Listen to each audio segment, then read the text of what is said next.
Hello friends, welcome back to my channel. इस video में हम लोग class 10 science chapter number 12 electricity start करेंगे। इस वीडियो में हम लोग electric current, electric potential difference and Ohm's law को कंप्लीट करेंगे। तो चलिए बिना किसी देरी के हम लोग स्टार्ट करें। Electricity current is a scalar quantity, यानी जो इलेक्ट्रिक करंट है वो एक स्केलर क्वांटिटी है।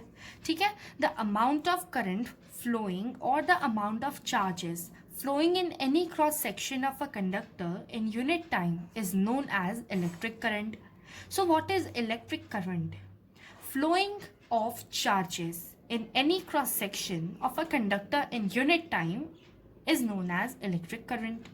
हम जो करंट बोलते हैं, फॉर एग्जाम्पल रिवर करंट है ना, तो रिवर करंट में क्या होता है, वाटर फ्लो होता है ना, वाटर फ्लो हो रहा है इसलिए हम उसे करंट बोलेंगे।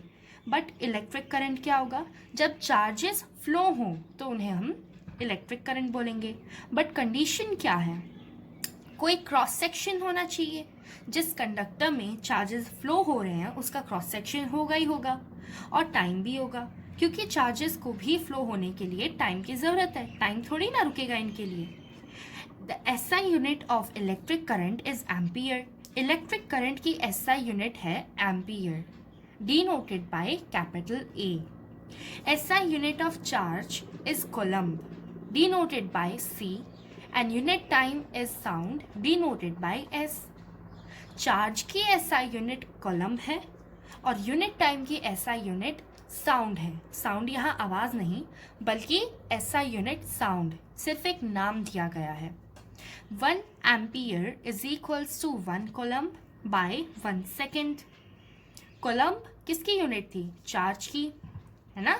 सेकेंड किसकी, S लिखा है ना, S किसकी यूनिट थी, टाइम की। तो net charge divided by time is equal to electric current.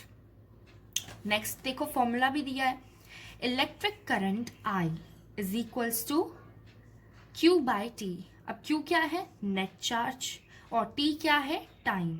हमारी NCERT बुक में नेट चार्ज को हम Q से डिनोट कर रहे हैं, टाइम को हम T से डिनोट कर रहे हैं, और इलेक्ट्रिक करंट को हम I से डिनोट कर रहे हैं।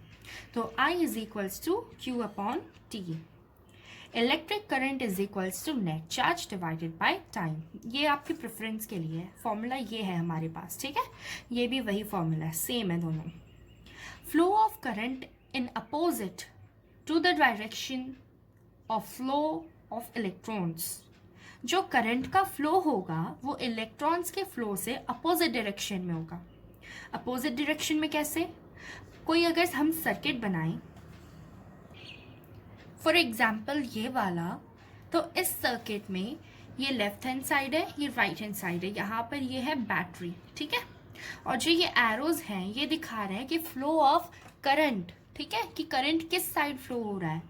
तो डायरेक्शन ऑफ करंट क्या है यहाँ पे, LHS टू RHS, क्योंकि ये यहाँ से घूम के यहाँ आ रहे हैं, है ना। तो LHS टू RHS हो गई डायरेक्शन ऑफ करंट। हमने अभी अभी पढ़ा कि डायरेक्शन ऑफ चार्जेस हमेशा डायरेक्शन ऑफ करंट के उल्टे रहेंगे, और डायरेक्शन ऑफ करंट हमेशा चार्जेस की डायरेक्शन से उल्टा रहेगा। तो डायरेक्शन ऑफ चार्जेस क्या होगी, RHS to LHS। I have got one more important point for you. यहाँ पे मैंने चार्जेस क्यों लिखा, हमने क्या पढ़ा था, इलेक्ट्रॉन्स। हम यहाँ देखें, flow of current is opposite to the direction of flow of electrons. तो हमने यहाँ चार्जेस क्यों लिखा, इलेक्ट्रॉन्स पे हमेशा कौन सा चार्ज होता है, इलेक्ट्रॉन्स पे हमेशा नेगेटिव चार्ज होता है, ठीक है। तो फिर जो चार्जेस का फ्लो होगा वो कौन सी डायरेक्शन में होगा, नेगेटिव, है ना। अब बचा क्या, पॉजिटिव साइड, है ना। तो पॉजिटिव साइड का फ्लो जिस साइड होगा उसी साइड करंट फ्लो होगा।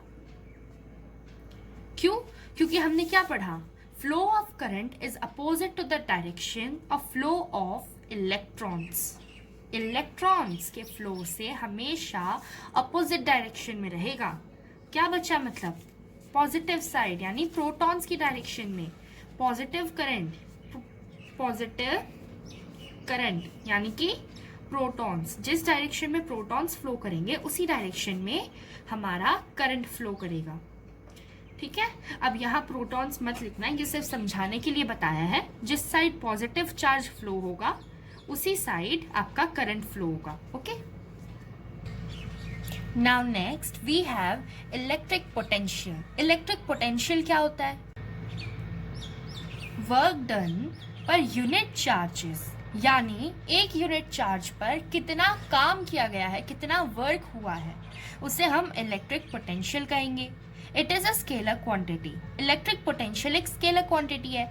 स्केलर क्वांटिटी का मतलब क्या होता है? स्केलर क्वांटिटी का मतलब होता है जिस क्वांटिटी को हम मेजर कर सकें उसे हम स्केलर क्वांटिटी कहेंगे। SI unit of potential is volt. Potential की एसआई यूनिट होगी volt, denoted by capital V. Electric potential is equal to work done by net charge. Electric potential अगर हमें निकालनी है तो हम वर्क डन को नेट चार्ज से डिवाइड कर देंगे।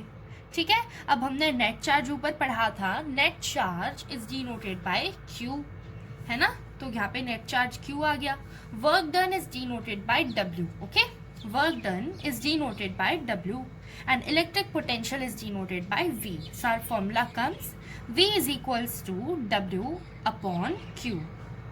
SI unit of work done is joule. Work done की SI unit क्या होगी? Joule, denoted by capital J. Next topic, electrical potential difference. Okay, अब हमें potential पढ़ा था, ये हमने पोटेंशियल पढ़ा था, ये यहाँ पे पोटेंशियल डिफरेंस है। Between 2 points A and B is work done per unit charge to move a unit positive charges from B to A। इसका मतलब ये हुआ, अगर हम 2 पॉइंट्स लें, एक A और एक B, ठीक है, तो पॉजिटिव चार्जेस को A से B तक या B से A तक अगर हमें मूव कराना है तो कितना वर्क डन होगा, कितने ज़्यादा चार्जेस चाहिएंगे, उसे हम क्या कहेंगे? Electric potential difference. SI unit of potential difference is volt. Potential difference की भी एसआई यूनिट क्या है? Volt. Potential difference is equal to work done upon current multiplied by time. Current multiplied by time is equals to the charge. ठीक है, अगर हम आपसे पूछा जाए कि कितना चार्ज है तो आप करंट को टाइम से मल्टीप्लाई कर देंगे। और पोटेंशियल डिफरेंस में अगर हमें क्वेश्चन में करंट और टाइम दे रखा है और वर्क डन दे रखा है तो हम क्या करेंगे? करंट को टाइम से मल्टीप्लाई करेंगे तो चार्ज आ जाएगा, और वर्क डन तो हमें दे ही रखा है। ठीक है, next topic is Ohm's law, very important topic. ये लॉ क्या कहता है? The electric current flowing in a conductor is directly proportional to the potential difference across the ends of conductor. इसका मतलब क्या हुआ? इलेक्ट्रिक करंट जो एक कंडक्टर के अंदर फ्लो हो रहा है वो पोटेंशियल डिफरेंस के बिल्कुल डायरेक्टली प्रोपोर्शनल होगा। ठीक है, provided the temperature and physical conditions of the conductor remains the same. अगर उसके टेम्परेचर और फिजिकल कंडीशन सेम रहे तो डायरेक्टली प्रोपोर्शनल का मतलब क्या होगा? अगर हम पोटेंशियल डिफरेंस और करंट फ्लोइंग को लें, फॉर एग्जाम्पल हम अगर यहाँ समझें, potential difference is denoted by V and current is denoted by I। अगर हम इन्हें डायरेक्टली प्रोपोर्शनल लिखा है, अगर हम इन्हें इक्वल माने, अगर ये 2 से मल्टीप्लाई कर दिया जाए तो यहाँ पे ये भी 2 से मल्टीप्लाई हो जाएगा। अगर यहाँ पे हम इसे 4 टाइम्स कर दें, 4 टाइम्स V, तो यहाँ पे I भी अपने आप 4 टाइम्स हो जाएगा। सॉरी, ये 4 है, 4 टाइम्स I। ठीक है, अगर पोटेंशियल डिफरेंस को हम डबल कर दें तो करंट फ्लोइंग भी डबल हो जाएगा। अगर करंट फ्लोइंग को हम डबल कर दें तो पोटेंशियल डिफरेंस डबल हो जाएगा। अगर हम 4 टाइम्स 6 टाइम्स या कुछ भी करें तो आपस में दोनों प्रोपोर्शनल रहेंगे। ठीक है, इक्वल रहेंगे एक तरह से। The conductor remains the same. Mathematically electric current is denoted by I, potential difference is denoted by V। So we conclude that V is equals to IR. V का मतलब पोटेंशियल डिफरेंस, I का मतलब electric current. अब यहाँ R आया, R यहाँ पे नई टर्म है, तो R का मतलब क्या होगा? Constant of proportionality, resistance. R यहाँ पे है रेजिस्टेंस। इस वीडियो के लिए सिर्फ इतना ही। नेक्स्ट वीडियो में हम लोग रेजिस्टेंस और रेजिस्टिविटी के बारे में पढ़ेंगे। तब तक के लिए बाय बाय।